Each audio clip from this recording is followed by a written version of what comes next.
video we learned how to connect OTG pen drive or normal pen drive with OTG adapter in Infinix ZERO 5G smartphone. So this one is a normal pen drive, this one is a OTG adapter. You need to insert the pen drive into the OTG adapter, then insert this setup into the phone. Now you can see the pop-up will be displayed. So you need to click on go to settings OTG and enable the OTG. Now we can go to the file manager, or you can swipe down the notification panel. You can see that the SanDisk USB drive available here. You need to click on that, click done, choose file manager.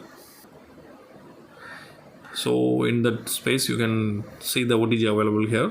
Click on that, then you can find the many files in the pen drive. If you want to copy any files from the pen drive to your phone, you need to click and hold that, then choose copy, then come back to the all files and choose internal storage and paste. So that's all guys.